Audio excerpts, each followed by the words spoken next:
নামাজটা ছাড়েন না। যত পাপ করছেন করেন, আমি বলি নামাজ ছাড়েন না। ইনশাল্লাহ একদিন নামাজই আপনাকে পাপ থেকে বের করে আনবে ইনশাল্লাহ।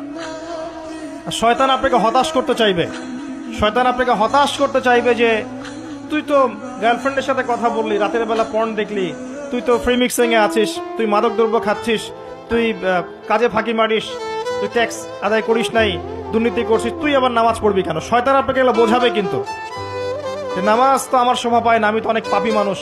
এই ধোকায় পা দিবেন না। আপনি নামাজ কন্টিনিউ করতে থাকেন, ইনশাল্লাহ আল্লাহ পাক আপনাকে পাপ থেকে বের করে আনবেন ইনশাল্লাহ। ওই নামাজটা যদি ছেড়ে দেন তাহলে আর কোনো হাতিয়ার বাকি থাকবে না। আর আপনি যত পাপ করেন না কেন মায়ুস হবেন না, মন ছোট করবেন না।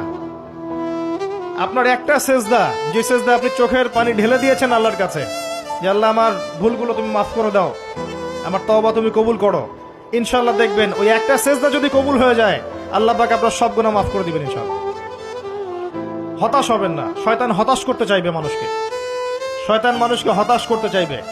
এমনকি আপনার যদি পাহাড়ের পরিমাণ ঋণ থাকে, ওই ঋণ শোধ করার ব্যবস্থা আল্লাহ পাক করে দিবেন ইনশাআল্লাহ তাআলা। হতাশ হবেন না, নামাজ ছাড়েন না। আর আমি একটা কথা বারবার বলেছি, আবারও বলছি যে চলমান যে 3G 4G নামাজগুলো চলছে এগুলো থেকে নিজেকে দূরে রাখুন।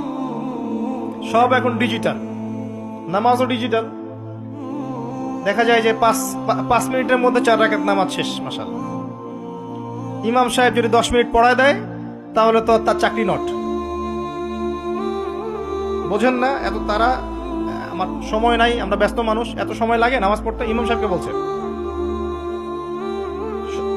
কমিটি ইমাম সাহেবকে চার্জ করছে, অথচ ইমামের উচিত তাদেরকে চার্জ করা। উল্টে গেছে এখন আর কি। ওইদিকে আসবো আমি।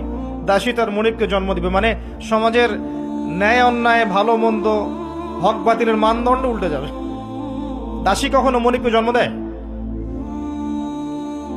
মানদণ্ড উল্টে যাবে। আসেন রিল্যাক্সে নামাজ পড়বেন ইনশাআল্লাহ। আল্লাহ পাক তৌফিক দান করুন। নামাজের মধ্যে যা পড়ছেন এটাকে বোঝার চেষ্টা করতে হবে অর্থটা, তখন দেখবেন নামাজে মনোযোগ বাড়বে ইনশাআল্লাহ। তার আগে অজুটাকে ভালো করে করবেন, তাড়াহুড়া করে অজু করবেন, রিল্যাক্সে অজু করেন, অজুর অঙ্গগুলোকে সুন্দর করে ধন। অজু পরিষ্কার হয় না, এই জন্য নামাজে মনোযোগ থাকে না। আর একটা বদ অভ্যাস আমারও আছে, আপনাদের সবারও আছে আমি জানি। অজুতে আমরা যে পরিমাণ পানি খরচ করি, এই পরিমাণ পানি দিয়ে নবী সাল্লাল্লাহু আলাইহি ওয়াসাল্লাম গোসল করতেন। হ্যাঁ, আর আপনার মাথায় যত চুল আছে তার চেয়ে বেশি চুল ছিল নবী সাল্লাল্লাহু আলাইহি ওয়াসাল্লামের মাথায়। আপনার 2-3 জনের মাথায়